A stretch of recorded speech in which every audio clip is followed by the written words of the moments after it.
Welcome to meeting number 20 of the Standing Committee on Fisheries and Oceans. By acknowledging that we are gathered on the ancestral and unceded territory of the Algonquin and Anishinaabe people, and express gratitude that we're able to do the important work of this committee on lands they've stewarded since time immemorial.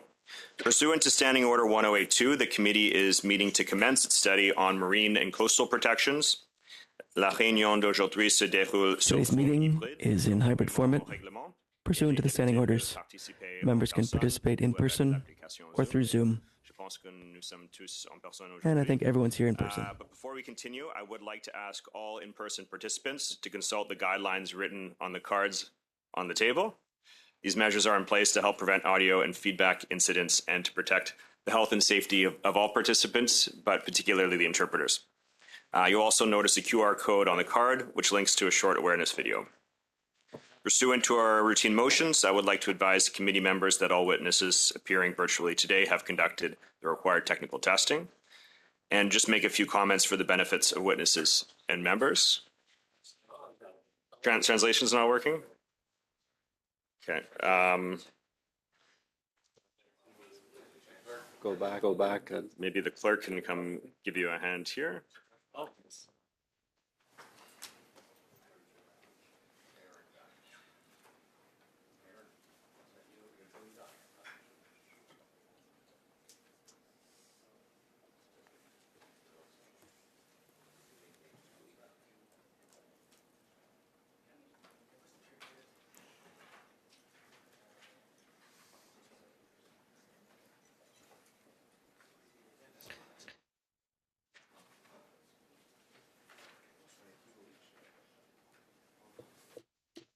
Okay, I'm going to continue here. So I just want to make a few comments for the benefits of the witnesses and members. Please wait until I recognize you by name before speaking. And for those that are participating by video conference, click on the microphone icon to activate your mic, and please mute yourself when you're not speaking. En ce qui concerne l'interprétation, as for the interpretation, and I hope it's working now. For those of you on Zoom, at the bottom of your screen, you can choose between floor, English, or French. And for those of you in the room, you can use your earpiece and choose the channel of your choice. For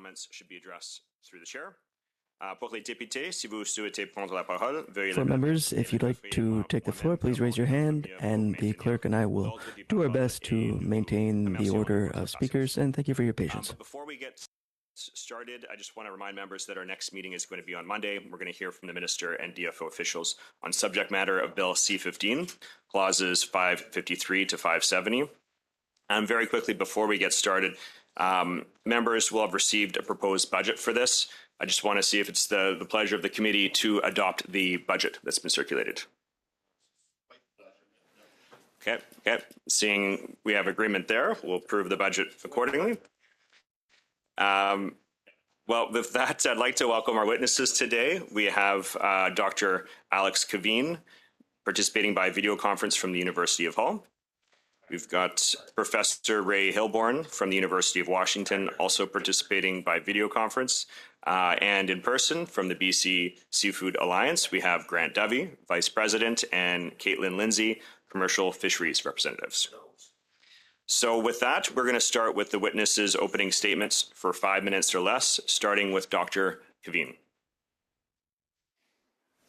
Okay, thank you for the opportunity to present at this committee meeting. I'm a lecturer in environmental governance from the University of Hull in the United Kingdom. I studied the planning of marine conservation zones, or MCZs, in England for my PhD research between 2010 and 2013.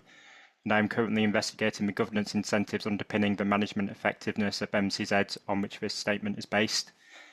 My PhD research on the English MCZ process involved key informant interviews with scientific experts and decision makers and participant observations of the stakeholder-informed planning process.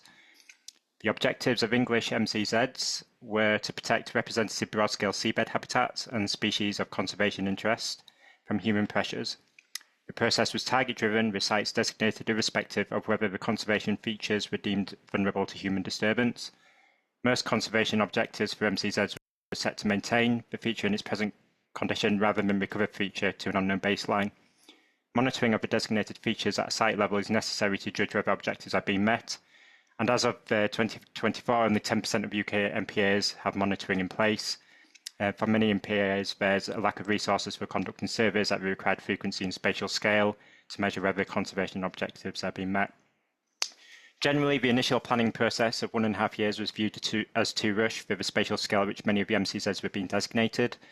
It certainly did not allow enough time for adequate ecological evidence to be gathered for many of the sites, and the accuracy of broad-scale habitat maps was also questioned. Certain fishing representatives were also cynical of the target-driven process and the lack of clarity over what the MCZs were being designated to protect. 91 MCZs have been designated in 3 tranches between 2013 and 2019. Socioeconomic impact assessments have been undertaken for all sites, and currently management measures have been implemented in inshore MCZs designated within 6 nautical miles. In 2025, the UK government ran a consultation on the management measures for 42 offshore MCZs. However, this consultation was criticised by industry for providing a binary choice of do nothing or ban bottom trawling. The UK fishing industry had to oppose a ban despite advocating for a pragmatic zonal approach to protect site features. Some of the offshore MCZs designated are more than 4,000 kilometres squared and could have significant impacts on fisheries and offshore wind development if they restricted all human activities. Currently, 3 MCZs are highly protected across the whole site. The UK government is currently facing ongoing campaigns from environmental organisations for more highly protected MPAs. Their main justification that many recently designated MCZs have insufficient protections at site level. The UK is also rapidly developing offshore wind sites to meet its net zero emissions targets, with further new MPAs being discussed with regards to offsetting the potential biodiversity impacts of large offshore developments. The UK fishing industry is concerned that they will be essentially paying for the impacts of offshore wind development through loss of more fishing grounds designated as MPAs. It is therefore imperative that MPAs are designated within a wider framework of marine spatial planning, something that the MCZ process failed to do. This failure is still causing the UK fishing industry challenges with respect to ongoing uncertainty over site management measures and the perceived legitimacy of policy decisions being made. However, I'd like to stress that there are examples of effective MPA governance in the UK for specific sites where the fishing industry and conservation community have worked together to meet conservation objectives. A good example of a community-focused conservation initiative is that of the Lyme Bay MPA in the south of England. Despite a ban on trawling, a study has shown that trawl landings have largely remained the same, with an increase in the value of static gear catchers. An additional £2.2 million turnover was also realised for recreational dive operators and charter vessels during the 3 years after the closure. Annual monitoring is carried out by the University of Plymouth, and the conservation benefits have been significant. From personal experience and as documented in the wider academic literature, building trust between industry and conservation stakeholders is key with respect to both provision of data and the legitimacy of decision making. The fishing industry has detailed knowledge and fine-scale plotted data from areas being fished that can allow for more targeted conservation measures.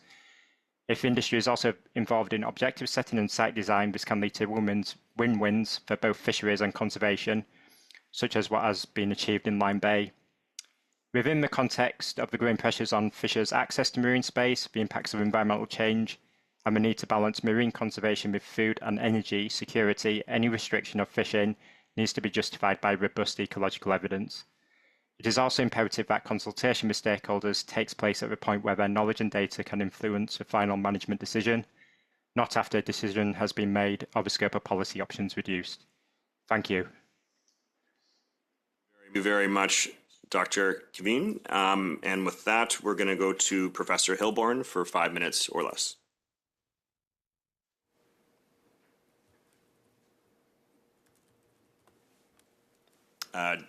Dr. Hilborn, you have the floor now to make an opening statement, and you have the opportunity to give a statement for 5 minutes or less.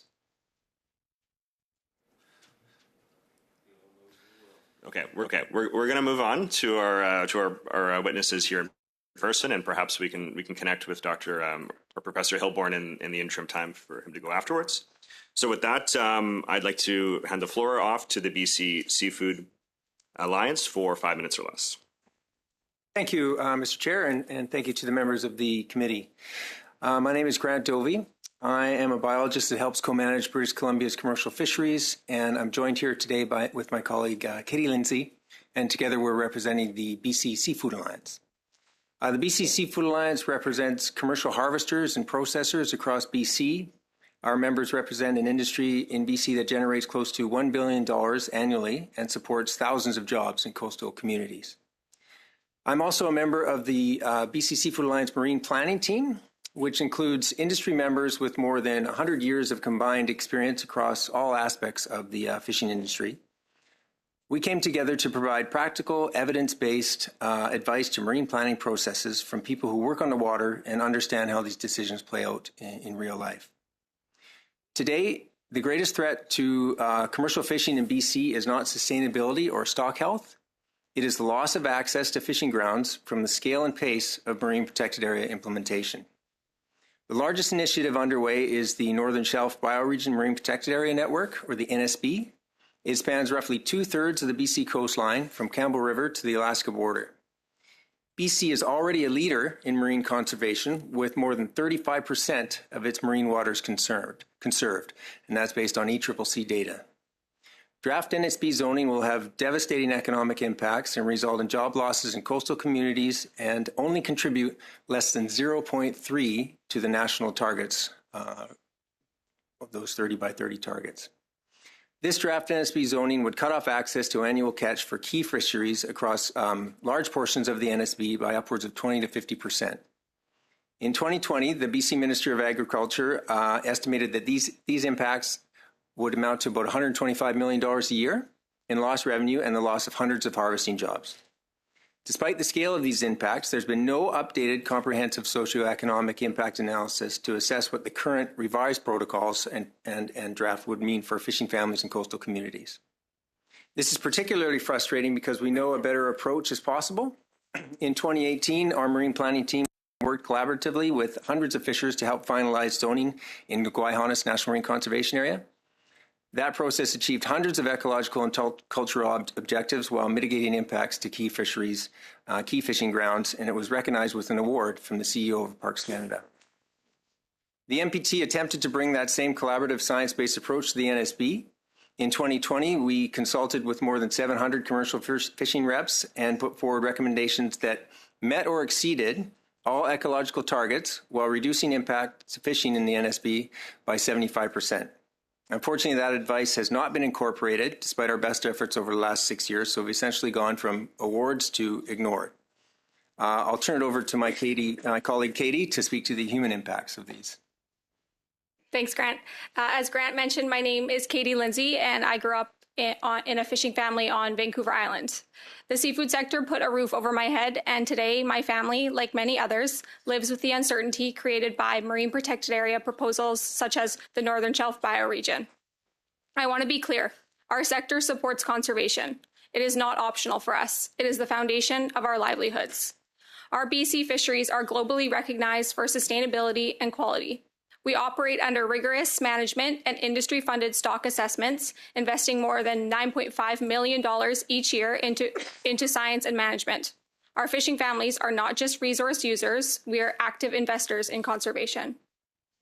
Since the first draft of the Northern Shelf Bioregion was released in 2019, I have seen the human impacts of this uncertainty firsthand. I've seen fifth-generation halibut fishermen walk away from the industry entirely. I've seen harvesters delay investments in both safety and maintenance, and young people hesitate to enter the sector because they no longer see it as stable. This uncertainty is not just pushing people out, it's preventing the next generation from coming in. Families like mine want a sustainable fishing sector that supports jobs and food security in coastal BC, especially as other resource-based jobs disappear and pressures go from geopolitical instability and tariffs. But we can only do that with certainty. Certainty that sustainable fishing can continue and that our access and livelihoods will not be put at risk in pursuit of 30 by 30 conservation targets. Thank you for the opportunity to appear before the committee today, and we look forward to your questions. Thank you very much. And with that, we're going to move to Professor Hilborn for 5 minutes or less.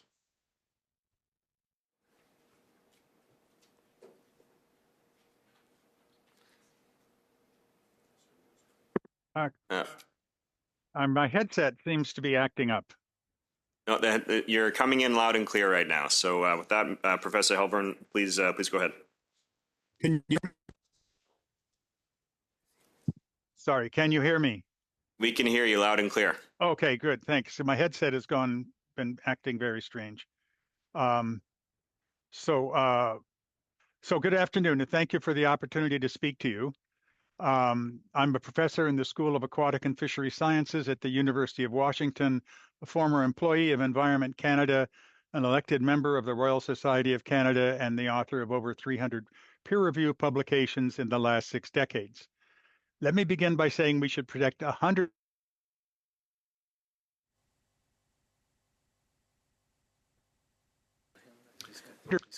best reduce each threat. Modern marine ecosystems are protected not just by closing areas, but also by other effective conservation measures, as recognized by the Convention on Biodiversity and its 30% protection targets. Oceans are different from land, and the effectiveness of closed areas differs.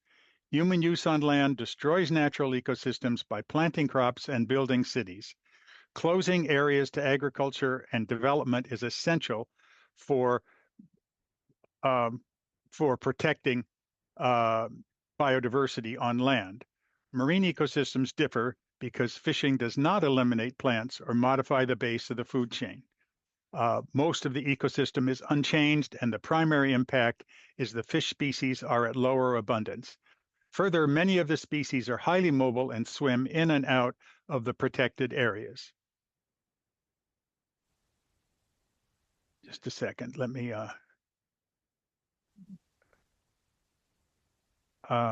sorry. Globally, most marine biota is unaffected by fishing. Of the species that are impacted by fishing, more species of birds, mammals, and turtles are increasing in abundance, of birds, mammals, and turtles are increasing rather than decreasing. Globally, countries that manage their fisheries intensively, fish stocks are increasing, not declining. Overfishing is harvesting harder than would produce maximum potential yield. Canada does not have a problem with overfishing. Almost no potential yield is lost by fishing too hard. Certainly, there are many stocks that are depleted due to historical overfishing or environmental change, but these are now generally fished at very low rates. The major potential threats to marine ecosystems come from climate change, fishing, pollution such as oil spills and plastics, and for coastal ecosystems, terrestrial runoff of sediments and pollutants, and coastal development. The only one of these threats addressed by no-take areas is fishing. Further, with species distribution shifting with climate change, no-take areas designed now would likely mean species they were designed to protect would have moved. Closing areas doesn't significantly reduce fishing pressure. It simply moves it. All of the advocacy for no-take areas uses comparison of abundance inside closed areas to outside, yet outside is where the fishing effort has been moved, and thus fishing is harder.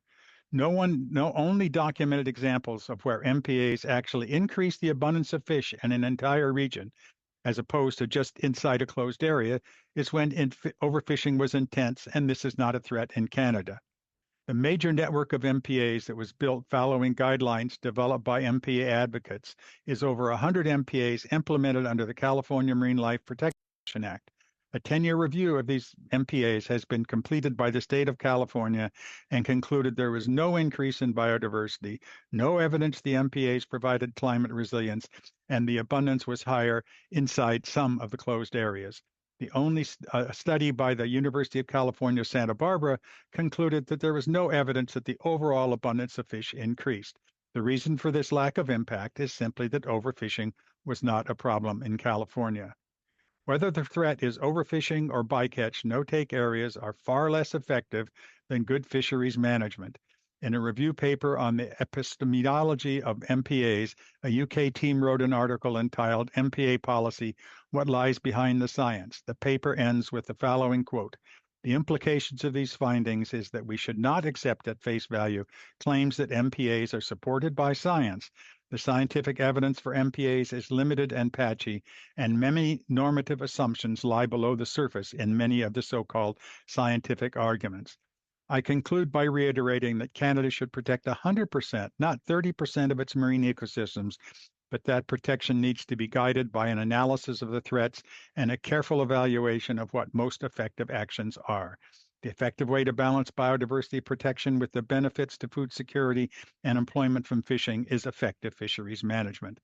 The resources that might be allocated designing, implementing, and enforcing no-take areas would be more effective if redirected to better fisheries management, which encompasses scientific surveys and monitoring, scientific evaluations like stock assessments, the setting of regulations based on best available science, and properly enforcing those regulations. Thank you very much.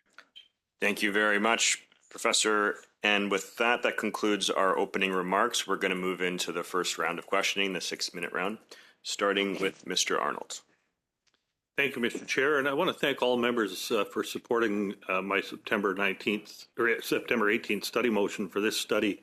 We're beginning today examining the government's establishment of marine coastal protections since 2015, and with particular focus on how these government initiatives are affecting Canadians, the government's methods of measuring whether conservation objectives and reasons are achieved, and whether the government's reasons and objectives for establishing marine and coastal protection are achieved.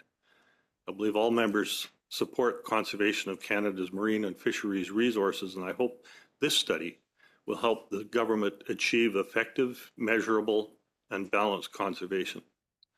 I'll start with the first question for Mr. Kevin and Mr. Hilborn. In your opinions, how should governments measure the outcomes of conservation initiatives like marine protected areas? Mr. Kevin? Yeah, thank you. I mean, simple answer would be working more collaboratively with the fishing industry. I think looking at the English process, essentially 10% of MPAs in the UK MPA network have actually got monitoring in place, and even that's not comprehensive. Fishing industry sits on a lot of data. So I think from the outset, if you were to work more with the fishing industry, rather than chasing, in my opinion, what can be quite arbitrary targets, I think that's a sensible way forward. And I'll leave it at that. Thank you. Mr. Hilborn, if we can keep the answers fairly concise, we've got a lot to get through. Thank you. I'd say the key is identifying what the problem is and how you measure whether it's being addressed. It's quite simple. Okay, and do you think the government should assess the performance of its own initiatives, or should that be third party? Third party would be my preference. Mr. Kevin? Yeah, I agree. There needs to be independence. Okay, thank you. And can conservation occur without effective resource management and enforcement of laws and regulations? No. Yeah, short answer, no. Yeah. Okay, thank you. Mr. Dovey, on November 25th, 2025, DFO's Director General of Marine Planning and Conservation told the committee, and I quote, "Fishing activities occur in all of our marine protected areas," end quote. Mr. Dovey, are there marine conservation areas established in or planned for BC waters where fishing is prohibited? Yes, absolutely. The recent zoning in Guayhanas includes a number of zones that are completely closed to all fishing. The most recent marine refuges that have been implemented, Banks Island, Hoya Sill, No Take, both of those. Could you provide us with a list, provide the committee with a list of those? Yes. In Yep. the effort of saving time today. Thank you. I understand that DFO had some form of socio-economic impact analysis for the ongoing Northern Shelf Bioregion MPA network development process. Are you aware of that socio-economic analysis, and how would you characterize it? It needs to be updated. Our estimates of impacts are based on the same data that was reviewed by an economist hired by the province in 2020, is 2018 fishing profiles, and draft zoning from 2019. So that socioeconomic impact analysis needs to be updated with the latest fishing profiles and the latest draft iteration of the network. Okay, thank you. And I've heard from harvesters that the federal conservation areas are indeed actually closing access for harvesters. Can you describe the current and future impacts on communities and food security as harvesters continuously lose access to the fisheries? We're really at a tipping point in BC. What's on deck, proposed with the draft zoning for the Northern Shelf bioregion, will reduce access for key fisheries by 20 to 50%. For example, the Central Coast region from Port Hardy to, say, Bella Bella, on deck to cut off access to 32% for geoduck, 46% for prawn. Haida Gwaii offshore Oceans Act zoning on deck to cut off upwards of 27% for our MSC certified groundfish trawl fishery. Those are just a few examples. So if those go through as is, it will be devastating to coastal communities. And the old data that we have indicated it would impact annual revenue of about $125 million and hundreds of jobs. And I don't know if the public or even the government understands that it's not just the fishers themselves, the harvesters, but it's the entire communities, the infrastructure base. Can you talk a little bit about that in the little bit of time we have left? Yeah, I can tackle that. It's all the way down the supply chain, like you said. I mean, it's ice houses, it's processors, it's suppliers, it's small businesses. We don't have the capacity for that 20 to 50% cut. It would decimate the entire industry and have a snowball effect on fisheries in BC completely. Okay, thank you. Thank you, Mr. Arnold. Next, we're going to go to Mr. Clausen for 6 minutes. Thank you very much, Mr. Chair, and thanks to all the witnesses for attending here today. Obviously, we're all concerned about the fishing industry and making sure that that it survives for the population of BC and especially of the coastal communities. Ms. Lindsay, I'm just wondering, can you talk a little bit about where have MPAs and dive fisheries successfully coexisted, if at all? In Canada?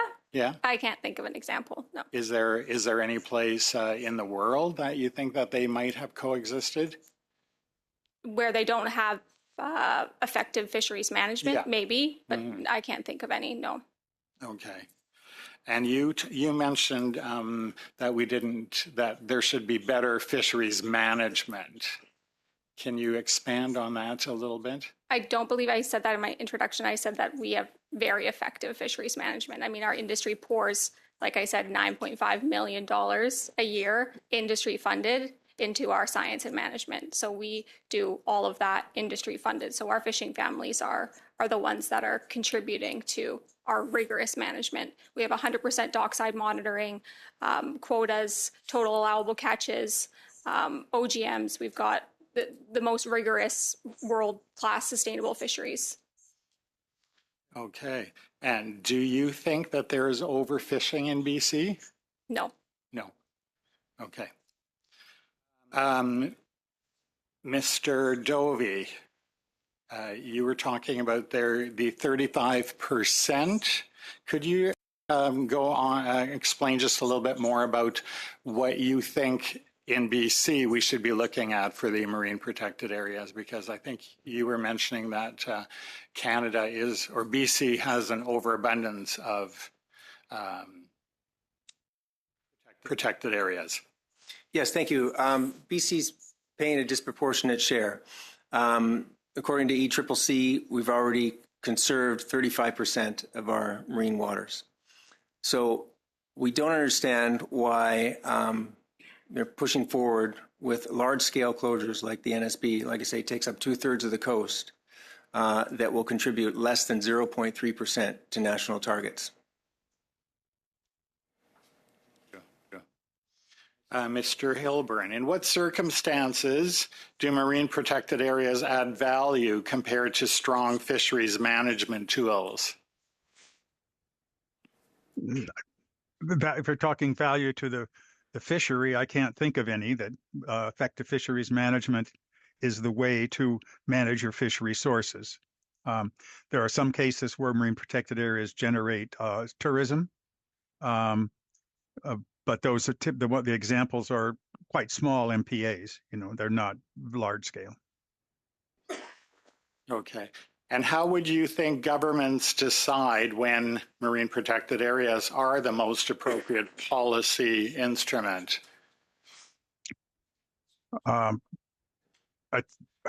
They should decide based on what their objectives are. But I don't know how it works in Canada. In the U.S., it's been totally arbitrary. Most of the large closed areas in the U.S. have been established by executive fiat by the presidents. By the current president? Current and past, from all parties. Not the current president, but both Republicans and Democrats. I understand that the U.S. actually is further ahead in protecting or in establishing marine protected areas than Canada is. Is that accurate? Would you say? I don't know the answer to that. Okay. Sorry. Mr. Dovey, what consultation approaches have worked best with commercial harvesters? We through the marine planning team, we worked with the Archipelago Management Board on the Guayhanas National Marine Conservation Area, and a couple of the recommendations that came out of that process were engage the commercial fishing sector early and make that engagement meaningful. It's one thing to hold a number of meetings, but if you're not willing to have that back and forth and incorporate the advice, it doesn't make a difference. And the second recommendation out of that process was you need strong socioeconomic impact analysis data in order to complete your risk analysis and estimate the impacts on the commercial fishing sector and jobs. So really what made that process work was the Council of Haida Nation was willing to share their cultural and ecological targets on a spatial basis. We in the fishing industry, we know the fishing industry, we know fishing data, we know spatial data. We use the same software that the planners use. We were able to get literally hundreds of fishermen in the room to make trade-offs in order to attain ecological targets like eelgrass or deepwater coral and that type of thing, but minimize the impact to the best fishing sites. We just haven't been successful in trying to do that same process with the NSB. And have the First Nations groups been involved in this process at all, as far as you're concerned? And maybe you can explain just a little bit how they interacted with your groups. Brief answer, because we are at time. Yeah, briefly, we wouldn't have had success in Guayhanas without the strong endorsement and participation of the Haida. And for the NSB example, it's more complicated. There's 17 First Nation signatories, and we haven't been able to really connect and have that meaningful back and forth with the leaders in the communities. Very much, Mr. Clausen. Et prochainement, on va à Monsieur Deschênes pour... And now Mr. Deschênes for 6 minutes. Hello, everyone. Thanks for being here. Thanks, Mr. Chair. I'd like to start with Mr. Hilborn. I think that you asked the right question. It's the question that we need to ask. What's the problem we want to fix? And then we can see whether the MPAs will get us there. And you seem to not, in order to protect fish habitat, you think that MPAs don't have great results. But our goal is to protect biodiversity. So do these MPAs, are you saying that we're not reaching this goal? Well, the question is, what is the goal, and what biodiversity are we trying to protect? So one classic example would be sensitive deepwater corals and things like that can be impacted by bottom contact fishing. And the solution there is to prohibit bottom contact fishing in those areas, but you don't have to prohibit other forms of fishing that are not impacting the species of concern. But isn't that already what's being done? Yes, I mean BC has a very strong program of protection of sensitive benthic habitats. I think it's a very small proportion of the BC coastline that's actually impacted by bottom trawling. I believe it's well under 10% of the continental shelf.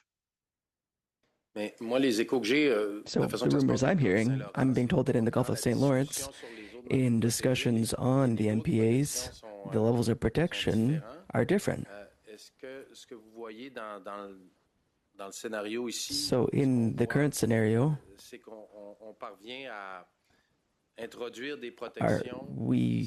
we're putting into protection measures, and are they the right ones? Are they well targeted?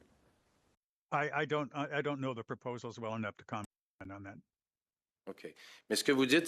So are you saying that with respect to fish, closing fishing areas is the same way of protecting our fishing resources? No. Closing areas to fishing is not a particularly effective way because to protect the resource compared to just regulating catch as the Canadian system now does. It's by far much more effective.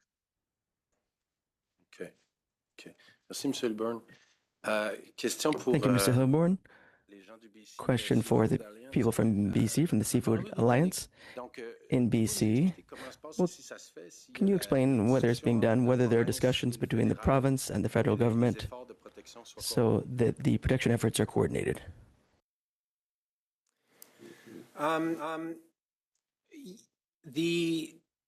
The province has been focused on developing what's called a coastal marine strategy. We don't see anything in that strategy that advocates for continued access for sustainable fishing. They're also using provincial designation for some smaller implementation areas. They're mostly near shore seabird protection based closures. Our regulators, mainly the province, or sorry, the federal government and DFO and Parks Canada through, say, Oceans Act, Marine Refuge implementation, and National Marine Conservation Areas.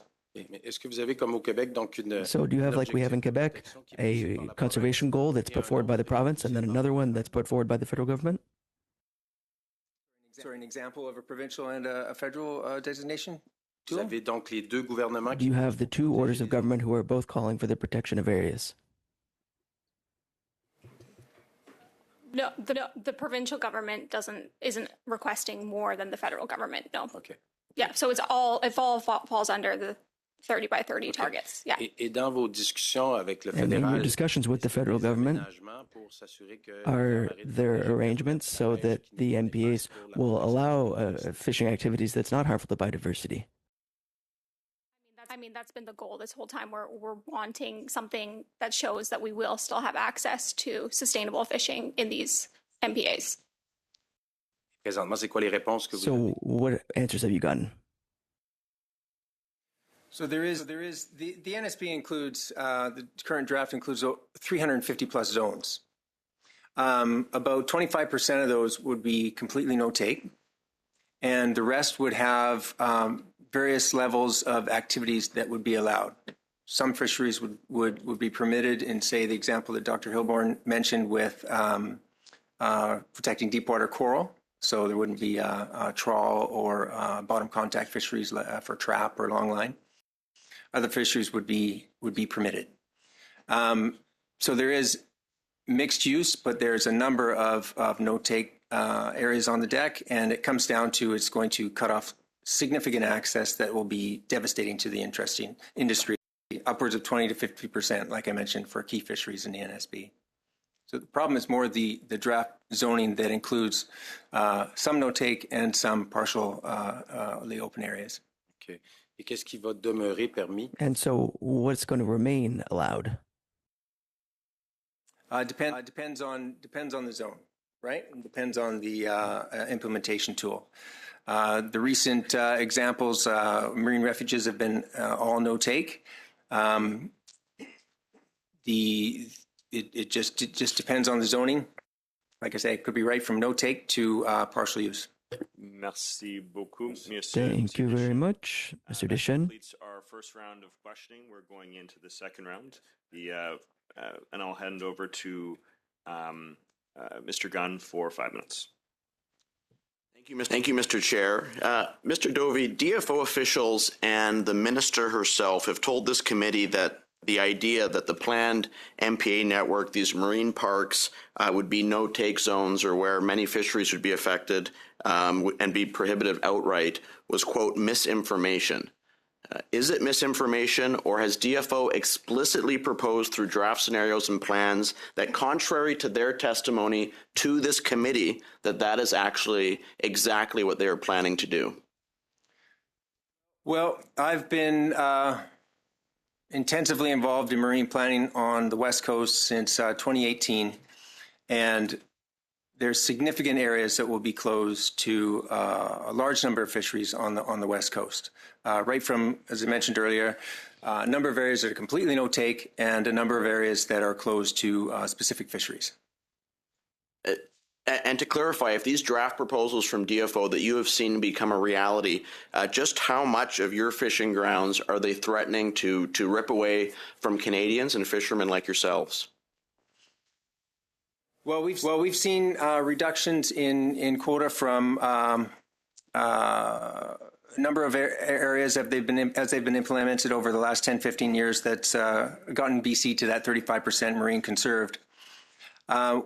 We can live with that. We can survive with that. But what's on deck with the Northern Shelf bioregion and the draft closures there will impact 20 to 50% of key access for key fisheries on the coast, and it will push fisheries over the edge. Potentially of the access to your fisheries, and what presumably as the government prepares to introduce these new restrictions, they've done some sort of study or analysis on the socioeconomic impacts as far as it relates to jobs and economic activity. We've been calling for that for a number of years now, and we last called for it at the end of last fiscal, so a year ago now. We were told to wait until the fishery profile and landings information is updated. We still haven't seen that. So planners are on the verge of making decisions on the NSB without a proper socioeconomic impact analysis. So what you're telling me is they are pushing forward with this ideological 30 by 30 plan without actually conducting analysis on how many jobs this will cost the industry, what the impact will be on coastal communities and fishermen and their families? We've been asking that for a couple of years. We haven't seen it. As it is now, what we need is an iterative socioeconomic impact analysis, something that will they'll turn the key on the impact to landings and jobs if one particular area, say the Central Coast National Marine Conservation Area, is zoned. A year later, if they're approaching zoning for offshore Haida Gwaii, they should rerun that economic analysis. The fact is we haven't seen an economic analysis since 2020. I was chatting with here at this committee, Kathy Graham, the Director General of Marine Planning and Conservation, and she told me, and I will read this into the record, that, quote, we work with the fishing industry. We really do strive to ensure that the impacts are as minimal as possible. We have, as a result, adjusted boundaries in a manner to actually minimize those socio-economic impacts. Have you seen any evidence of this? Has this been your experience as someone working in the industry, that DFO has changed and adjusted their MPA boundaries significantly to minimize impact to your industry and job losses for Canadians? Not in the NSB, no. And it's frustrating because we rolled up our sleeves and we went to work back in 2019. We met or exceeded all of the ecological conservation priorities, 130 plus, things like eelgrass, deep water coral, specific types of habitat. Just as well, if not better, than the partners, yet reduce the impacts to the commercial fishing sector by 75%. And we haven't seen any of that advice incorporated into the current draft of the NSB. Mr. Hilborn, a question for you. Do you believe it is fundamentally science or ideology that is guiding the creation of these underwater parks or MPAs? I think that most of the 30 by 30 movement is ideologically driven. Very little of it is science based in terms of what is your objective and is closing these areas going to be effective. do believe that the specific number of protecting 30% of Canada's waters is rooted in science, or is it an arbitrary number that is rooted in politics? Well, the 30% number is certainly rooted in politics, but the idea that we should protect the oceans, I totally agree with, but closing areas is rarely the most effective way to protect marine biodiversity. Thank you very much, Mr. Gunn. Next, we're going to go to Mr. Morrissey for 5 minutes. Excuse me. Thank you, Chair. My questions will be to Mr. Dove and Ms. Lindsay. It's important for the committee to establish that it's a draft plan at the moment that's presented. So it's a significant difference between draft and what the final product will eventually look like. There seems to be a general consensus that protecting the environment in areas is beneficial for fisheries. But you have to do it in consultation with the people that would be affected. So how do you have recommendations to this committee to support the establishment of protections while having minimal impact on the long-term sustainable livelihood of fishers? Yep, we presented that advice in 2020, and we realize it is a draft, but despite our best efforts, we're repeatedly told, don't worry, your advice will be incorporated. That again? Despite our best efforts, we're repeatedly told, don't worry, your advice from 2020 will be incorporated into the final product. And what was the advice from 2020? The advice from 2020 was specific advice, boundary adjustments, management measure adjustments on all 350 plus zones. But I just want to note that we've lost trust in this whole process because it's been now, going on 7 years of saying, just wait, your advice is going to be incorporated, but we haven't seen any of that. So we're forced to live with this uncertainty for 7 years. Which is fair. And look, it's fair concern, but have you been presented with any documentation that you could give to the committee that your advice is being categorically ignored? I can forward to the committee our extensive report, which has all our advice in it, and we could look at the... No, but that was not my question. Yep, that was I get to your that. Advice going in, because I support you from a position that if government's going to take steps that's going to have a significant negative impact on people's ability to earn a living, and they cannot substantiate beyond any reasonable doubt why they're taking what's the long-term objective, then I want to know. So you pointed out, I'll assume your recommendations were good and accurate, but to this date, my question was, have you any reason or any documentation to give this committee that advice is being categorically dismissed? Yeah, you can look at the two recent marine refuges that have been zoned over the last year, Banks Island, Hoya Sill. Banks Island, we had significant advice to reduce the impacts to longline for halibut and lingcod and prawn by trap, but none of those suggestions were incorporated. Hoya Sill, up Knight Inlet. And excuse me, and what would be the justification for closing that area or restricting that fishery? What were you given? What was your fisheries? The justification we were giving was based on using those areas to reach overall ecological conservation priorities, whether they be individual species or habitats throughout the NSB. And that's a piece of that. And the second point of proof that our advice hasn't been incorporated is they came out with a second draft of the NSB with none of our advice incorporated. And in fact, the impacts to industry were worse. So we've had two different drafts and we presented in between then, and the impacts were worse on the second draft. So what would you give to this committee that would verify or substantiate your position of, I believe you used the number if it's completely closed, it would reduce fishery by 20 to 50%. Could you clear again on the species that would be impacted that way? Absolutely. I can give you a number of specific examples. Say the region from Port Hardy to Bella Bella, 32% lost access for geoduck, 46%. And is that a bottom dragged fishery? No, it's a hand harvested zero bycatch dive fishery. Yeah, yeah. Individually caught by commercial divers, we harvest less than 2% of the biomass of the coast every year. So it's not a conservation concern. I think to answer your question on whether or not they're incorporated in our advice would just be for them to turn the key on a proper socioeconomic impact analysis again, and they could compare that to the previous one from 2020. Thank you very much, Mr. Morrissey. Prochainement, on va à Monsieur Deschênes pour 2 minutes. And we'll go over to Mr. Deschênes for 2.5 minutes. Thank you, Mr. Chair. Mr. Hilborn, in your opinion, what would the best thing to do be to protect marine biodiversity? Well,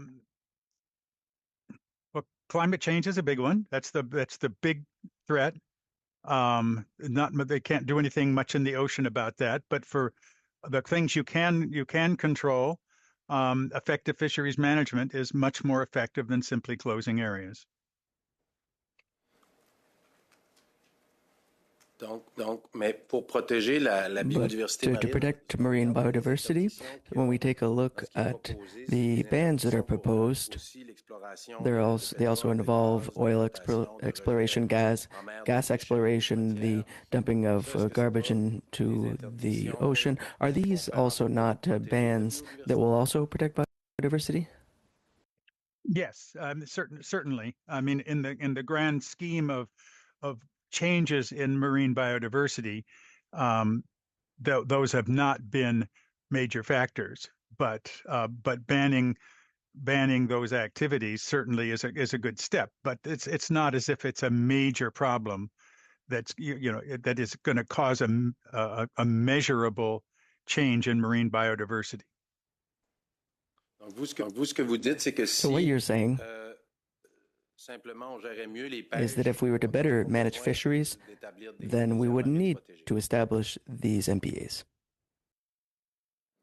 Well, again, it depends on what your objective is. But if your objective is to have marine ecosystems that are healthy and functioning and producing benefits to society in the form of food and employment, we don't really need marine protected areas as long as we have effective fisheries management. Unless in very small scale specific cases, there might be contrary examples. But the idea that we need to close 30% of the oceans to fishing to protect marine biodiversity is not the case in Canada. But if in the MPAs we define the bans based on our conservation goals, and so it allows certain fisheries, but certain types that could compromise, or the bans need to be customized according to each MPA. Do you think that would be a good way to do things? Yes, certainly. If you identify specifically what fishing is affecting and the biodiversity and what your concern is, then you could have, site by site differences. Merci beaucoup, Monsieur Deschênes. Thank you, Mr. Deschênes. We've got about 6 minutes. For the next round, we'll just do 3 minutes and 3 minutes. And next I have Mr. Small. Thank you, Mr. Chair, and I'd like to welcome the witnesses as well here today. Mr. Chair, on November 25th, we had officials from Departments of the Environment, Fisheries and Oceans, and from Parks Canada. And when asked what the goals that they expected to achieve by this current government signing on to the 30 by 30, whereby 30% of oceans are shut down to use by 2030, the goal was, they said, to increase carbon retention and carbon capture in the ocean and slow down climate change. My question to Ms. Lindsay here is, how do you think geoduck divers and halibut hook and line people and pot trap type fishing equipment. How do you think shutting down the use of that, do you think that'll stop climate change? Thank you for your question. No. It will become more competitive for our fisheries like spot prawns. For example, when you close certain areas, the areas that remain open will be more competitive. You'll have to run farther to go to fishing grounds. So a big concern would be this fragmented access, which would burn more fuel. So instead of what these officials said, the opposite is true, do you think? That it would increase the carbon footprint of the fishery? Yeah. Thank you. To Mr. Hilborn. Mr. Hilborn, more than 10 acts of Parliament protect 100% of Canada's oceans. So do you think that signing on to the 30 by 30 protects 30 by 30 United Nations Convention gives us ocean protection, or has the current government sold out coastal communities to the United Nations? And sorry, Mr. Hilborn, I just want to mention that your camera has been turned down, so if you can. Sorry. Okay. There we go. I mean, remember the 30 by 30 isn't a commitment to 30 by 30 closed areas to fishing. It's a protection including other effective conservation measures. And I think that Canada can easily achieve that with very minimal impact to the fishing industry, but it requires working hard in the design of that. So I've got something. Are you familiar with the open standards for conservation that many of these conservation areas use as a guideline when these areas are designed? Are you familiar with those standards, Mr. Hilborn? No, I'm not. Well, I just stumbled across this, but it's the biodiversity conservation community, tackling large, complex, and urgent environmental problems where the stakes are high. However, we don't have a fully functional system to assess the effectiveness of our actions. Without more rigorous measurement of effectiveness and disciplined recording of our efforts, we cannot know or demonstrate that we are achieving desired results. Now, I found the link off CPAW's website. So what do you think of that standard that groups like CPAW's are basing their judgment on? So, sorry, I'm afraid I'm going to have to jump in here. We're well over time. Professor Hilborn, if you'd like to respond to that, please make sure you do so in writing. But we are going to have to move on to our next speaker and be Mr. Morris or Mr. Connors for 3 minutes. Yes. Good day, Mr. Dovey. Just a question.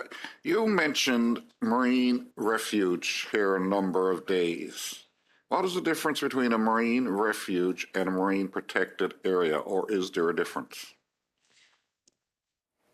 They both would qualify as marine conserved areas under ECCC or national targets.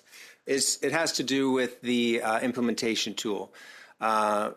Oceans Act, I think it's the Fisheries Act that is used to implement marine refuges, whereas the Oceans Act for Oceans Act tools and then ECCC legislation for National Marine Conservation Area, for example. So it's just a different implementation tool. So as all was stated here in a previous meeting that we had, that there were other acts to protect and preserve the oceans. Is that correct? Yes, I would say so. We've got a number of the Fisheries Act preserves and protects the oceans through the fish management that we're required to do. Okay. And we got a minute. I'll let you finish off with the marine biodiversity and conservation. And Ms. Lindsay, you can fill in on this if you want to. What does that mean to the commercial fishermen and everything? And that is. How would you describe that from a commercial fisherman's perspective, and how would you protect it? Having healthy marine bio. I mean, I think I mentioned in my introduction, I mean, we don't have anything if we don't have a healthy marine bio as commercial fishermen in Canada and around the world, obviously. So if we're not protecting our oceans, which we are through effective fisheries management, we don't have a livelihood. We have 6 generation halibut fishermen that have been doing it on BC coast for many generations, and we've been protecting our oceans for many, many years. So I got about 30 seconds, Mr. Dovey. Do you want to add anything to that? Absolutely. We started down the path of co-management on the West Coast in about the mid-90s. And we've become leaders in industry co-management, reinvesting in science and co-management and monitoring, biotoxin testing, et cetera. All the fishing associations I work for are in it for the long haul. They want this to be sustainable for generations to come. That's what a healthy ocean looks like to us, and that's what these current world-class sustainable fisheries, whether it's right from groundfish trawl to dyed fisheries like geoduck or sea cucumber, that's the path we're on. And we can remain successful if we have the access. Without the access, it can't be successful. Mr. Connors, and that concludes our first panel. I do want to thank all of our witnesses for spending their time with us in person today and by video conference, and your testimonies are going to be very important as we work on the reports and recommendations coming from that. So with that, I'm going to briefly suspend as we welcome our next panel.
As we get ready for our second panel, I just want to make a few comments to start here for the benefit of our new witnesses.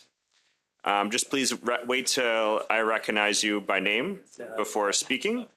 And for those that are participating by video conference, click on the microphone icon to activate your mic, and please mute yourself when you're not speaking.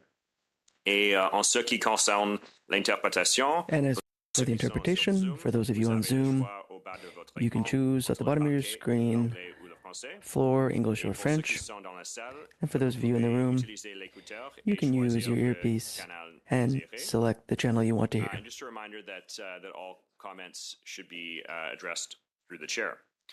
And with that, I would like to welcome our new witnesses appearing in person. We have Professor Evan Ettinger from Memorial University of Newfoundland. We also have Stephen Woodley, the World Commission on Protected Areas. And joining by video conference from the PEI Fishermen's Association, we have Ian McPherson, Executive Director, and Melanie Giffen, Marine Biologist. And with that, we will start with the witnesses' opening statements for 5 minutes or less, starting with Professor Ettinger. Do I have to put this on?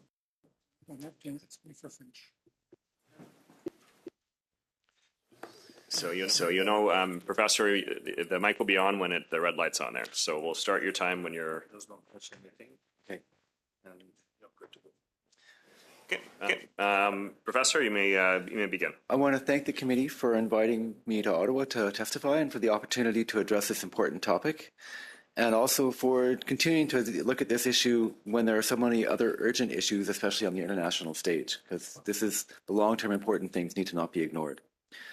I'm a professor of geography, biology, and earth sciences at Memorial University, where I've taught since 2001. And I was a co-founder of two relevant research groups at MUN, a deep sea corals research group and our marine habitat research group, marine habitat mapping. And I've had the privilege of working in all three of Canada's oceans, focusing on deep sea corals and on marine habitat mapping, and the privilege to work in and with coastal communities in the Arctic and in my home province of Newfoundland and Labrador. I've also taught conservation biology and geography since 2002, so I feel comfortable with that discipline and how it applies to marine and coastal systems and some of the marine conservation science and policy issues in Canada. As a way to get into the specific questions that you've asked, I want to show you some of the animals that Canadian marine protected areas and conserved areas actually protect and conserve. So, welcome to the classroom.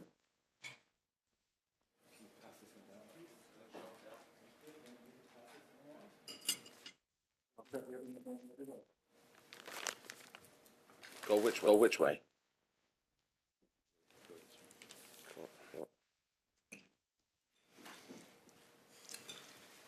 The skeletons that you're holding are from animals.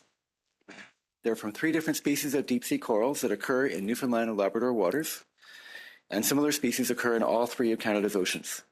Each of the samples that you are holding is from an animal that lived for longer than any of us in this room. We know how long that they can live. The popcorn coral, that's the stick with the concentric rings. They look like tree rings, they're growth rings. That species can live up to 600 years. But most of the samples that we get from bycatch or research collections are about 70 to 100 years old. In BC waters, this coral is known as the red tree coral, and that's one of the species that Mr. Dovey referred to in the previous session. In addition to knowing how long the individual animals can live, we know that some of these species build habitats in Canadian waters that have been continuously occupied by corals for more than 2,000 years. For example, the bamboo coral, that's the skinny white one, growing in the Disco Fan Marine Refuge in Baffin Bay. The third piece, that's the orange one, is the bubblegum coral. That grows, it reaches heights to 2 to 3 meters, and it can live again for up to 100 years. Most of the samples, the oldest one that we aged, particularly a medium-sized one, was about 70 years old. These coral species live a long time and they grow very slowly, and they build habitats that other animals rely upon. They're highly sensitive to fishing impacts. We know that the first pass of the trawl does the most damage to these highly sensitive habitats, but we also don't know where they occur often until we encounter them with fishing gear. So I'll send a PDF copy of this report we published a number of years ago about mapping the distribution of deep sea corals in Newfoundland and Labrador waters based upon fisheries bycatch from the Fisheries Reserve Program and from the DFO research trawls. We also know that all kinds of bottom contact fishing gear, when deployed in coral habitat, will damage the corals. Obviously, bottom trawls, because they cover the most area, cause the most damage, but gill nets, bottom long lines, and even crab pots cause coral bycatch, especially when they are dragged across the bottom during haulback. Deep sea corals are one of the vulnerable marine ecosystem indicator species recognized by the UN FAO and by the UN General Assembly Resolution 61105, which required Canada and other coastal states to identify and protect VME species and habitats. So I want to use my experience with corals to address the questions that you've asked. With regards to impacts on coastal communities, I'm not a social scientist, so I don't work on the economic impacts of marine and conserved areas. What I will do is relate some of my experiences with seeing how reserve design has taken into account those impacts, sometimes to the detriment of the effectiveness of the reserve. So we need to protect marine biodiversity, not just for the fish. We want to protect healthy oceans, as our BC Fisheries Alliance people said. We need to protect healthy oceans so that we can have marine biodiversity and marine fish in the future. I think everyone agrees upon that. In the oceans, just as on land, it's important to remember that protected areas are not one size fits all.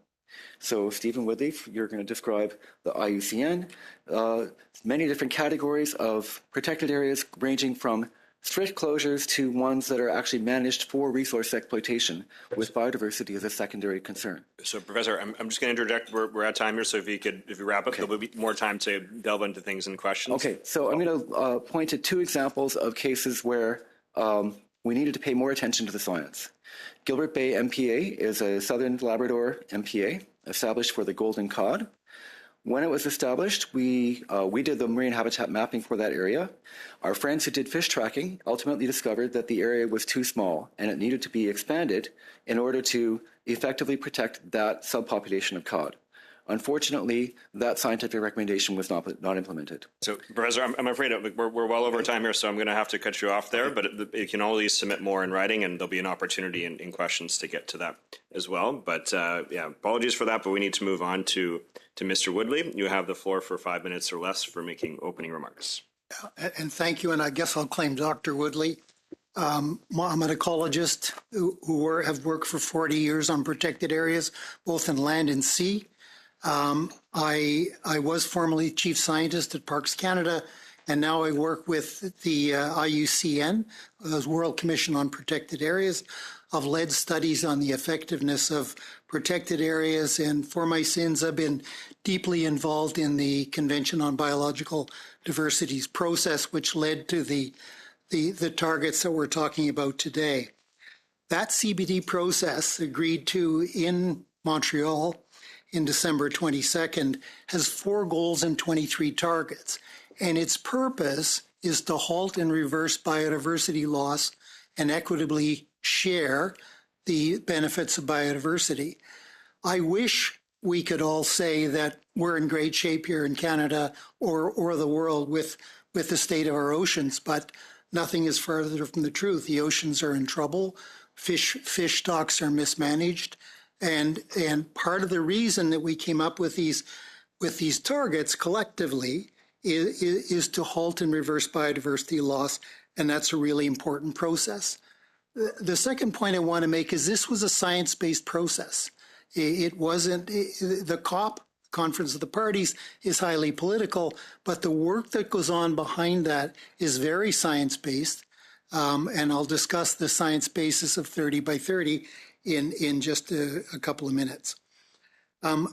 Another target we should be talking about in addition to target 3, which is nicknamed the 30 by 30 target, unfortunately, is that target 10 says we're supposed to sustainably manage all of our fisheries as a country. And these targets have to work collectively together if we're going to make progress. We're not going to make progress just by implementing one target of this very complex global biodiversity framework. we know for sure protected areas work when they're set up to work. All right. I've led research on this. I've published it in Science, in Nature. Protected areas work when they're well designed, when they're effectively managed, when they're equitably governed, and these three things work together for conservation outcomes. What's the basis of the 30% figure then? And unfortunately, that's the headline part of Target 3, and it's a bit unfortunate it is, because it's far more important. The qualitative parts are far more important. It's where they're located and how they're managed, rather than hitting that magical number. It's a bit of a problem. But I looked at and published a paper on what's the best overall number, and like Dr. Holborn said, it comes from your objectives. And I looked at 70 studies that met my review criteria from around the world, from different ecosystems. And if you're worried about protecting representative ecosystems or rare ecosystems or species at risk, then there's no studies that come up with less than 30. If you add all these things together, many of them come up to a far higher number than that. So 30% is the bottom line. And that figure was pushed by IUCN based on the paper that I wrote. But there's 100 papers written which justify that number. It is not a political number. It's a science-based number. That's important. What if we protected 30% of the oceans effectively? What would be the impact on fishers? That's obviously a key concern of this committee, and a completely valid one. The question of spillover is an important thing to consider. When you protect areas and make them no-take, and we know no-take are more effective than other kinds of protected areas, you have spillover. Fish get older, they produce far more offspring, invertebrates produce far more offspring, and it spills over to other areas. There may be some scientific debate on the intensity and effect of spillover. Nobody disagrees it happens. And I will give to the clerk a literature review I prepared on spillover, so you can have that as a background, because I don't have time to talk about it in detail. I think I'll stop there. That's probably enough. Thank you. Very much, Mr. Woodley. Right at time. And with that, we are going to move to opening remarks from PEI's Fishermen Association for 5 minutes or less. Thank you, Mr. Chair. The Prince Edward Island Fishermen's Association represents over 1,260 independent owner-operators. Our captains are a major seasonal employer on the island, and our fishery is one of the three primary sectors that drive the Prince Edward Island economy. We would like to thank the Standing Committee on Fisheries and Oceans for the opportunity to comment on marine protected areas and marine refuge areas, as these areas can potentially impact the livelihoods of our members. In our opening remarks, we will offer the Prince Edward Island perspective, in addition to comments on how areas should be managed and assessed. We are using the committee invitation as a template for our comments. A, how these government initiatives have affected Canadians and coastal communities that depend on fisheries and marine resources. Speaking from a Gulf perspective, the marine refuges were a gentleman's agreement that island harvesters for many years and made it official in 2017. As a result, there was very little criticism because harvesters chose the areas and species to protect and method of protection. This highlights a key step in developing MPAs and a marine refuge. The government's methods for measuring whether conservation objectives and reasons for establishing protected areas are achieved. Marine refuges around PEI do not have a management and conservation plan. The PEIFA works with DFO to monitor areas inside the marine refuge. The challenge with these marine refuges is not having conservation and management plans is although that fishers cannot use destructive bottom trawling gear, other proponents appear to easily obtain permits from fish and fish habitat protection to carry out destructive activities like dredging. This is not a recommendation that a marine refuge needs a management and conservation plan, but at the very least, the same rules should be applied to all using the space. In the case of marine protected areas resulting in no-take zones, there is a need to develop a precautionary approach with stakeholders. An overall objective for the implementation needs to be clear, with targets and plans laid out on how to confirm the targets are being met. Lacking targets with a monitoring plan begs the question whether a conservation target is being met or not. Currently, the majority of DFO MPA objectives are monitoring with no targets. If monitoring shows that populations decline, will the MPA be removed since it appears it is having no effect on the ecosystem? C, whether the government's reasons and objectives for establishing marine and coastal protection are achieved. The reason and objective for establishing marine and coastal protection needs to be determined in collaboration with those that make their living on the ocean. They are citizen scientists who know the waters better than anyone else.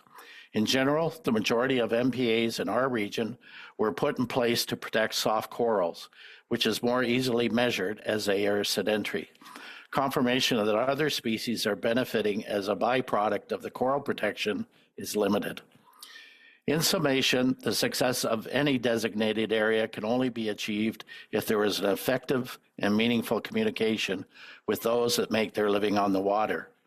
As noted in our opening example, there can be agreement on designated areas when key stakeholders have input that is respected and acknowledged by the decision makers. We need to build in flexibility into the assessment process, which will allow for designated areas to be moved or reopened if climatic conditions dictate. We would be glad to elaborate for the committee on any of these points and take questions. Thank you very much, Mr. Chair. Thank you very much, Mr. McPherson. With that, that concludes our opening remarks. We're going to go right into the first round of questioning, starting with the 6-minute round. Oh, no, they're part of the same organization. So we're going the 6-minute round of questioning, starting with Mr. Arnold. Thank you for your testimony. I'll start off with Dr. Woodley. Dr. Woodley, the IUCN's homepage states that it is, quote, the global authority on the status of the natural world and the measures needed to safeguard it, end quote. Dr. Woodley, would you agree that governments elected by the citizens should be the authority determining conservation measures of that nation? I'm sorry, I didn't really follow that. Okay. Can you repeat it? Would you agree that governments elected by the citizens should be the authority determining conservation measures of that nation? There's absolutely no question that under the CBD, it's up to the governments voted by their citizens to implement the CBD. Okay, there's no question about that. Okay, part of the reason why this study is happening is that the government of Canada, in concert with international organizations like the IUCN, has made sweeping changes that citizens object to. This is why MPs elected citizens, this is why us MPs that are elected by citizens are questioning the policies of the government and the IUCN. Dr. Woodley, have you been a citizen?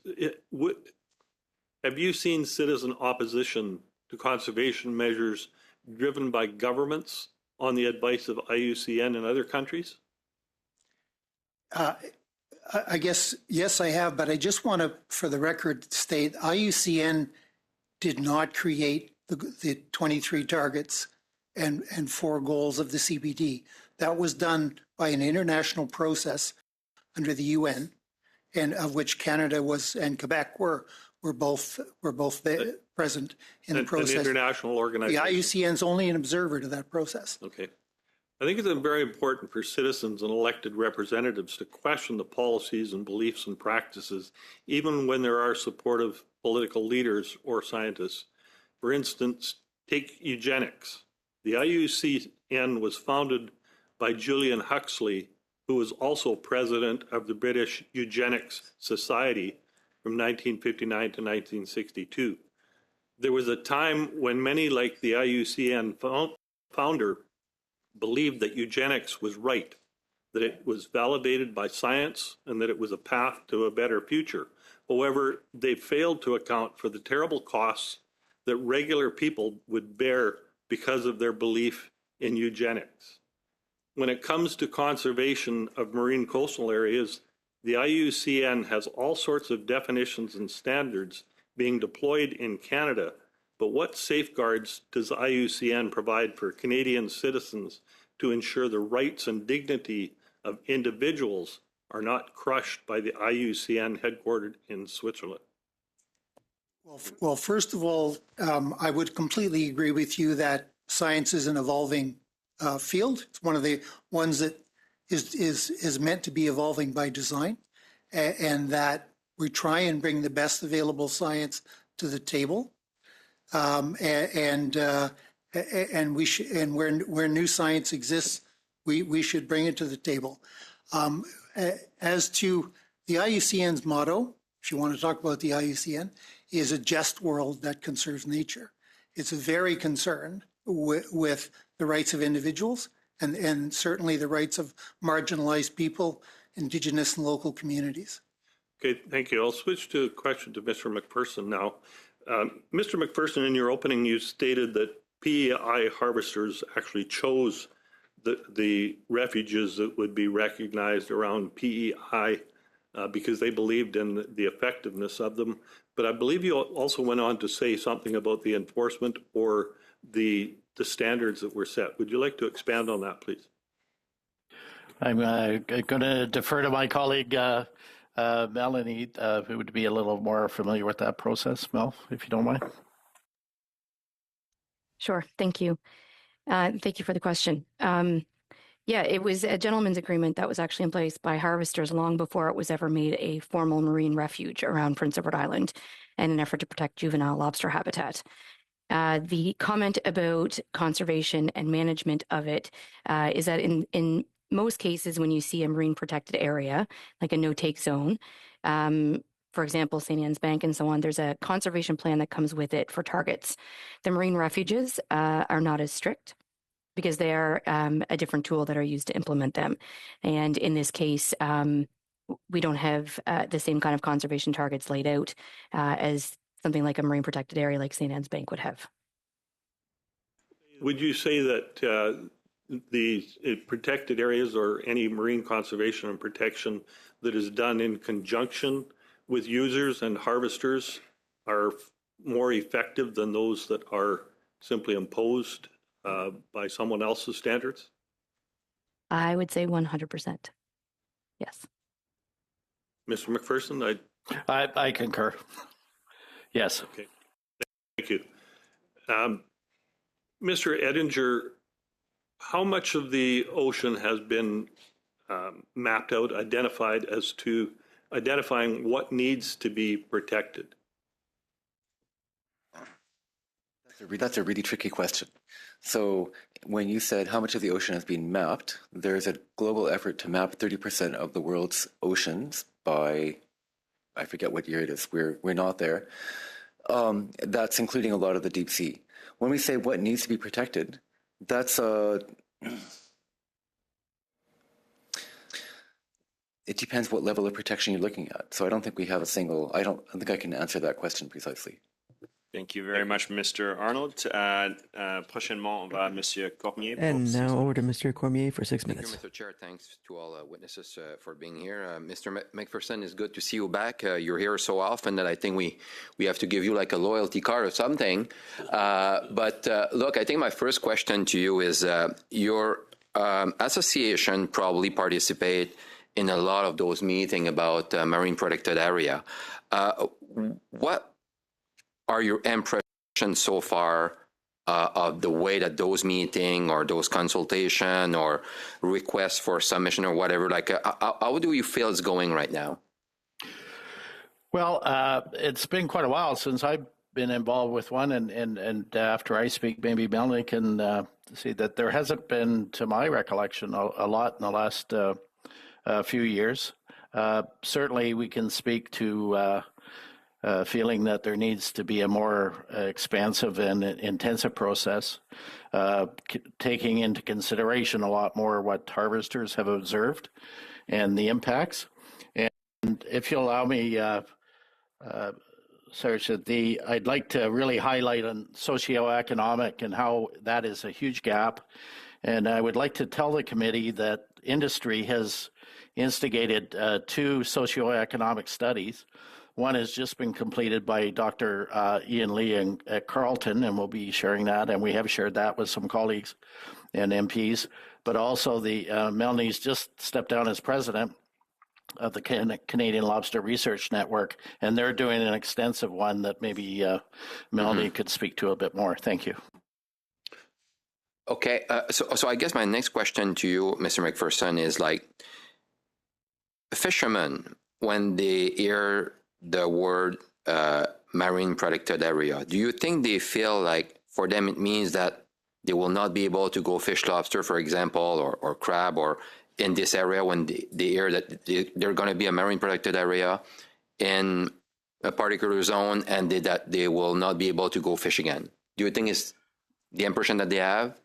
Yeah, certainly. If that hasn't been if they haven't been involved in the initial discussions and talk about potential areas and things like that, yeah, I think that would be a normal default position that a lot of us would have.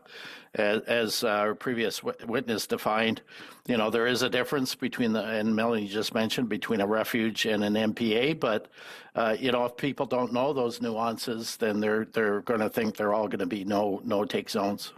Mm-hmm. So, for example, like you were saying something, I think, about the scallop or whatever, the drags in certain part at a certain depth. But let's say like there was to be, a marine protected area in LFA.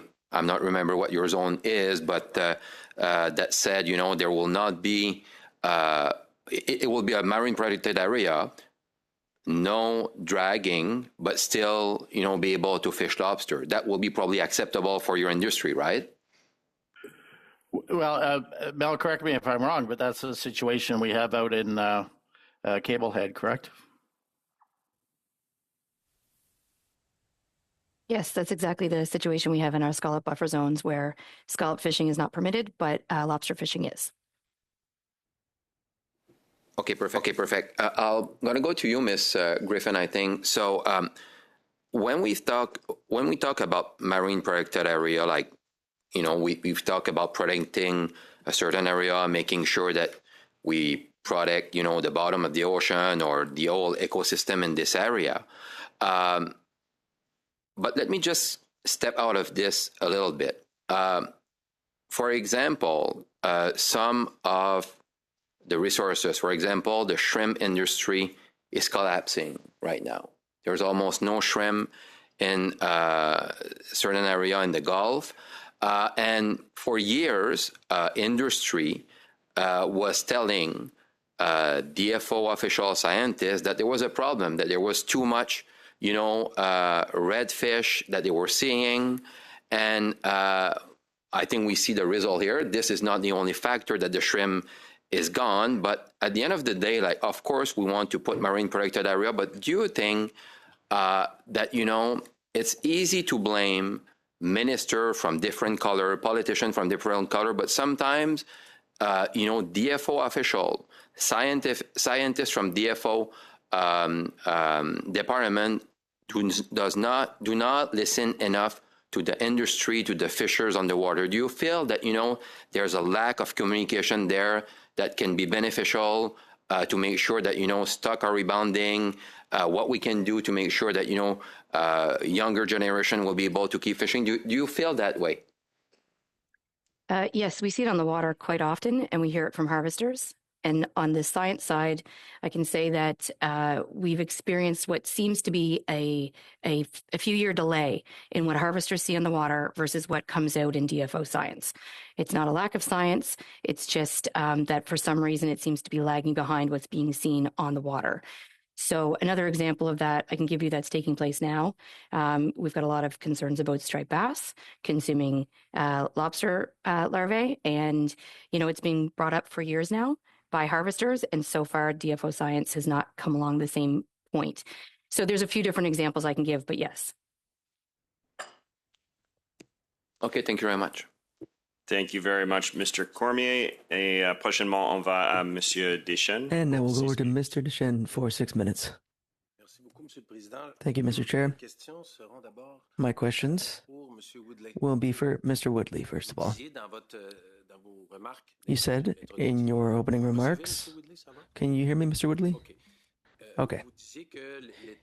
You were saying that the state of Canada's oceans was bad. And what makes you say this? There's many things to point to. We know that about a third of fish stocks are in trouble in Canada. We know a third do not have sufficient data to make good stock assessments on. I'm from the East Coast, and I've fished actually on the East Coast. I remember growing up as a kid when the run of salmon up the St. John River was memorable. You could get St. John River salmon and at the markets. It was what we grew up on. That's all gone. I lived in Newfoundland. I worked with fishers in Newfoundland, and they can't even catch enough capelin to make bait for lobster. There's lots and lots of reasons. It could go on and on. I think you know them as well. And the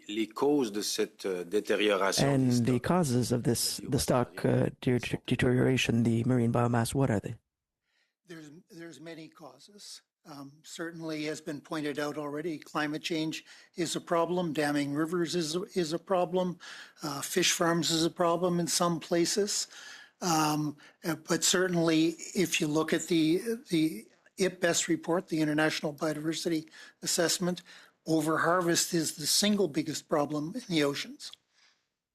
Et donc les zones, les aires marines protégées. So these MPAs, how will they help us better protect biomass? Well, they can meet the objectives of protecting rare ecosystems like coral reefs. They can protect representative ecosystems. Fisheries management is an experiment. We do an experiment. We say we're going to catch this many tons, and this will be the outcome. There's lots of people with biology training in this room. You don't do an experimental design without a benchmark. MPAs can provide that benchmark, and we really don't have it in Canada now to use as part of our the design of our fisheries management systems. There's lots and lots of issues. Et donc, vous êtes d'avis que so you believe that better fisheries management would not allow us to sufficiently protect biomass? I guess the point I would try and make is we're not just managing fisheries, we're managing oceans, right? And that's a really important consideration I would suggest for this committee. Fisheries management is absolutely critical. Protecting jobs is absolutely critical, but the oceans keep us alive. Every second breath we take is from the ocean, and they benefit us all. So we have to think about the benefits for people, not only the fishing community. And by saying that, I don't mean to disenfranchise the fishing community at all. Et donc, la protection des aires marines, là, so marine conservation. What do you think the effect of it will be? Much is made of the difference between oceans and terrestrial ecosystems. They're both ecosystems. We know that protected areas can be highly effective in protecting biodiversity on land and on sea. They both have, so I think that having marine protected areas as part of an approach to ocean management is essential. Not just a nice to have, an essential part of fisheries management. I would disagree fundamentally with Dr. Hilborn earlier on this. If we could do fisheries management perfectly, there may be a different argument, but we're not. We're not in this country, and we're certainly not globally. You know, the oceans are in deep trouble. So how do you think when we can determine what is possible to do in the MPAs, the type of fisheries that we could allow versus the ones that should be banned? You're asking a very complicated question. It's a good question, but it's a very complicated one, and I can't give you a short answer to. Certainly, we can have different. The IUCN has 6 categories of protected areas and 4 governance types. So that gives you a box of 24 different solution sets that you can use. All would be called marine protected areas. And then when you add OECMs, I think everybody knows that term, into the mix, then you have a lot of different solution sets for ocean conservation within that 30%. Can fishing occur in some of that? Yes, certainly. But the science is very clear that if we want these to be most effective, then no-take is most effective. There's no question about that. But there's lots of room to find solutions that benefit nature and people.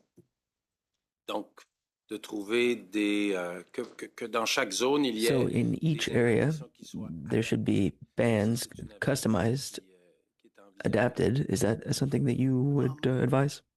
That's certainly a possibility. If we look at the zoning we have now in that's being employed by the different implementers of marine protected areas in Canada, I think there's room for massive improvement in the way we think about zoning. And again, it's got to tie back to what the goals of the site are. And I see good work going on in that. Merci beaucoup, Monsieur Deschênes. Thank you very much, Mr. Deschênes. The first round, I'm afraid I'm going to have to depart and hand over very ably to the Vice Chair Arnold here, but next we're going to go to Mr. Smoke. Here. No, I'm good. Thanks. For 5 minutes here. Thank you, Mr. Chair. My question, first of all, and welcome to the committee. Thank you for coming, to all the witnesses. To Dr. Woodley, have you heard talk of the open standards for conservation? So how important of a role do these standards play in the establishment of conservation areas? Almost no role, really. They're developed by an NGO. They're there for people to use. Some people are picking them up, other people not, but they're not a mainstream part of most conservation on land and sea. Do you respect their point of view? I think they have a good point of view. Yeah. Thank you. So here's what they have to say on their website. The biodiversity conservation community is tackling large, complex, and urgent environmental problems where the stakes are high. However, we don't have a fully functional system to assess the effectiveness of our actions. Without more rigorous measurement of effectiveness and disciplined recording of our efforts, we cannot know or demonstrate that we are achieving desired results. So we had officials from the Department of the Environment, DFO, and Parks Canada here a couple of months ago, and they all said that the number one objective in establishing these marine protected areas was to reduce carbon in the atmosphere. Have you guys measured any, have you done measurements of carbon on the seabed and throughout the ocean and in all of Canadian waters yet? I can't speak for them, but I would be astonished, quite frankly, if they said the number one objective was to reduce carbon in marine protected areas. You may want to go back and check that. It's on the record. Because marine protected areas are set up to protect biodiversity. So are you disputing their testimony? No, I'm if not. They said that? I'm not disputing their testimony. Oh, it's okay. You can't. That's You're a smart guy. I'm only saying carbon storage is a benefit of ecosystem conservation. Absolutely. Thank you. Okay. Thank you very much. So the city of Montreal alone dumps over 100 billion liters of raw sewage into the St. Lawrence River every year. It ends up in the Atlantic Ocean. So how do you propose to protect marine conservation areas from the effects of sewage dumped in the freshwater bodies in Upper Canada that runs down the St. Lawrence River? Who's damaging the ocean the most? Well, it's a great question. And I think that's why I started with the Convention on Biological Diversity having 24 goals, because it has a goal on pollution. And we simply we won't be successful at halting and reversing biodiversity loss by implementing only one target. So my question is, why is that dumping not being targeted more so than industries that make their livelihoods from marine ecosystems? Well, it is a target. It is a target, and it's one that Canada has agreed to. So, okay. All right. Wonderful. Mr. McPherson, I have a question for you. Do you think that the 100 billion litres of raw sewage that Montreal dumps every year into the St. Lawrence River damages the Gulf of St. Lawrence ecosystems as much or more than the fishing industry in the Gulf of St. Lawrence? Well, certainly I would think it would have a very significant and profound effect. Melody could speak to the diversity of the Gulf of St. Lawrence and how unique it is within some of the ecosystems of the world and how diverse it is. So, it's going to take it takes a joint effort, but it's certainly not just something that the fishing industry can solve on our own. One more question, Mr. McPherson. Do you have any marine protected area exposures to fishing, any type of fishing anywhere near Prince Edward Island? There were some that were proposed a few years back. I can't identify the areas that are more off the coast. Yeah. So BC has 35% of their waters right now that have become conservation areas so far. So what do you think of that balance and how the federal government has rolled out these protected areas across Canada? Yeah, certainly I'm aware of the challenges that BC faces. Geographically, we're very challenged in the Gulf of St. Lawrence and Atlantic Canada just because we are so condensed and compressed.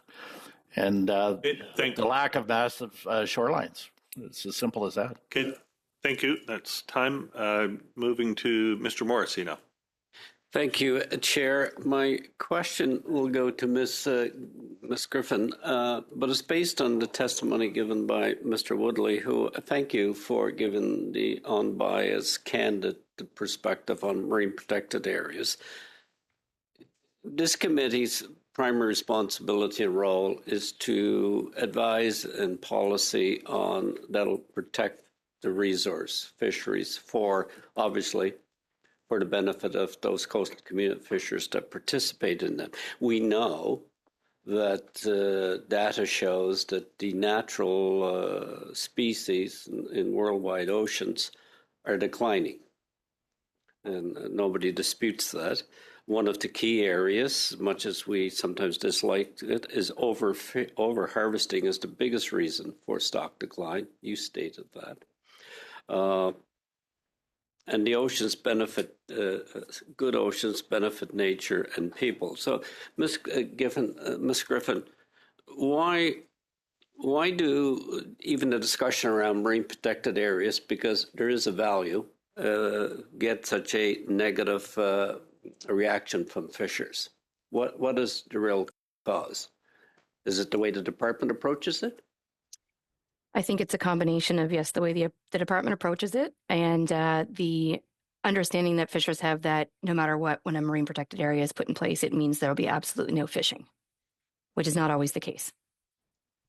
So what would be key recommendations this committee could make in addressing that? Because we heard earlier from a group, which I will state is totally unacceptable, it came from BC, where they've been living under the unknown for years and years of how a possible marine protected area, we're told it's in draft legislation or draft regulation, but no decisions have been made. Like that to go on for that period of time, quite frankly, is totally unacceptable. could you comment and give opinion to this committee on how we could recommend or give recommendations that would address that? I think the successes that we've had in the Gulf and with the island here are that the fishers were a very big part of choosing the areas and the protections. MPAs are really only effective if good management and enforcement are both available for them. And when it comes to fishers being a part of determining these protected areas, fishers are more inclined to report if somebody is illegally in those areas. So it actually aids in enforcement as well. So then a key recommendation would be that in the establishment of a marine protected area, if it's going to impact a fishery in that area, would you say that it should have the support of the majority of the fishers in that area? I would say yes. And then in establishing a marine protected area, would you agree that any changes to that marine protected area could only be instituted after consultation with those fishers impacted?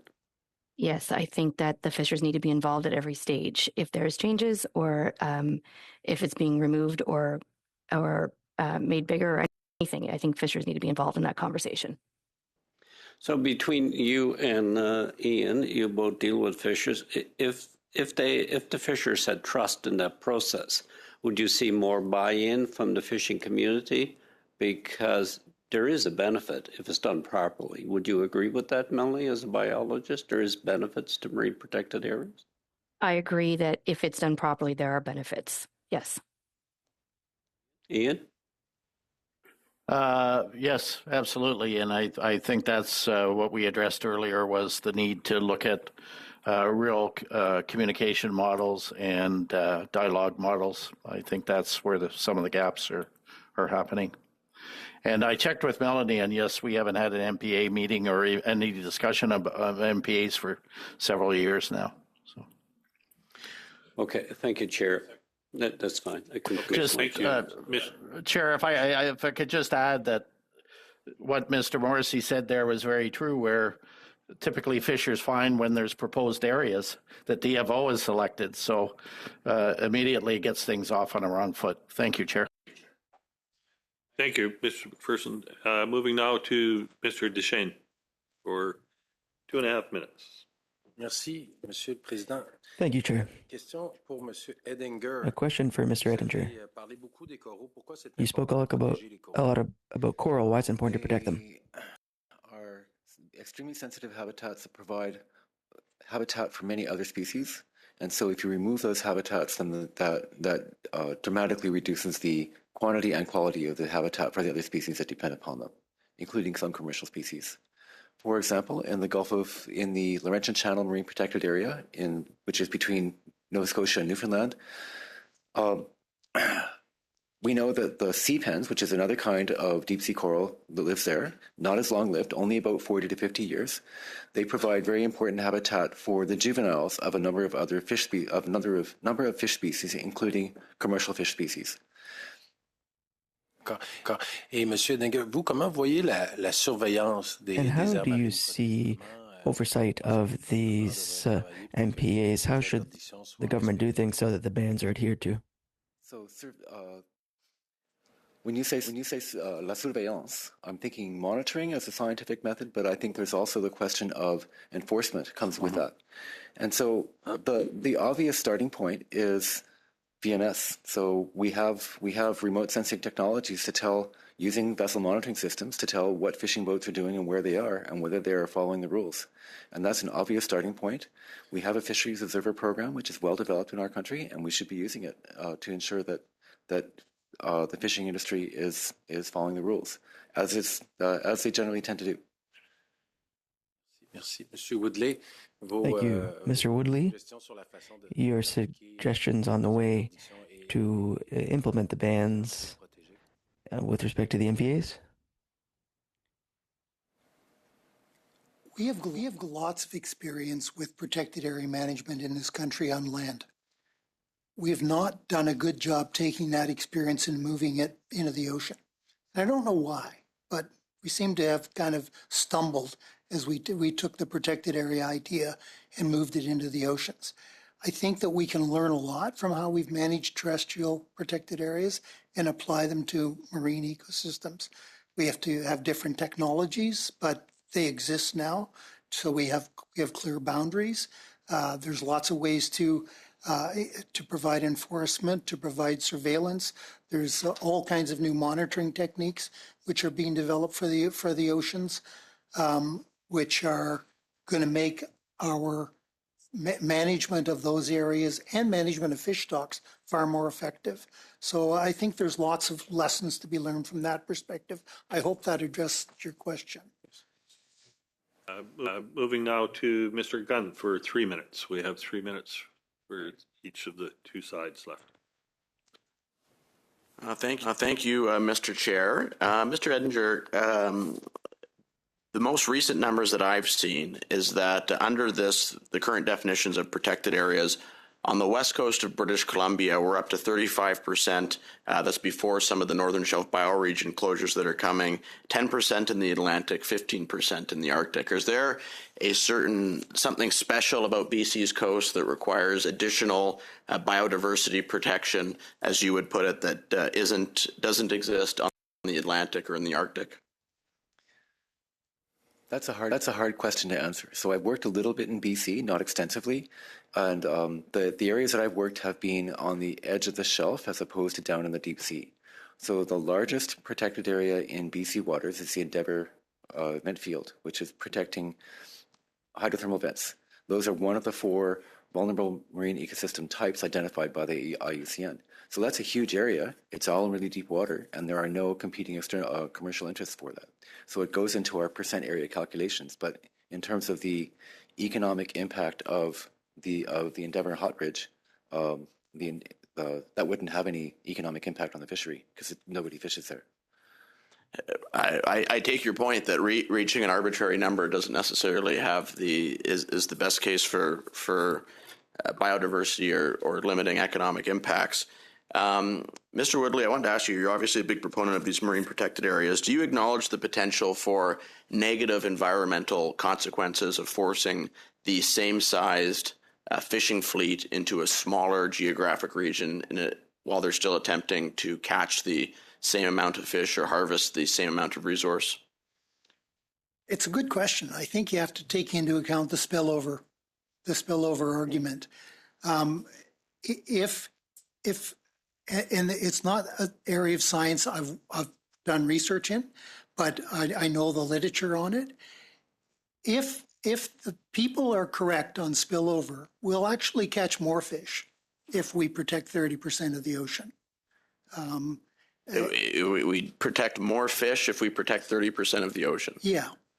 I mean, isn't that which fish species are you talking about? Do they not swim in between the different protected and non-protected areas? No, I'm talking about the value. Like if you're trying to catch a quota, like in BC's coast, and you force the same size fishing fleet into less efficient areas where they have to concentrate their fishing in a smaller geographic area, doesn't that increase the risk of overfishing rather than spreading it out throughout an entire coastline?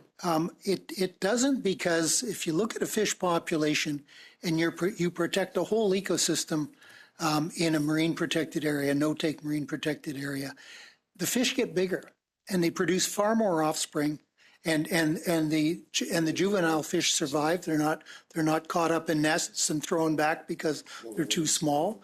If you look at the haddock box off the East Coast, I mean, most of the haddock fish are caught along the haddock box. It's well along the boundaries. It's well known that fishers fish the boundaries of marine protected areas right around the world.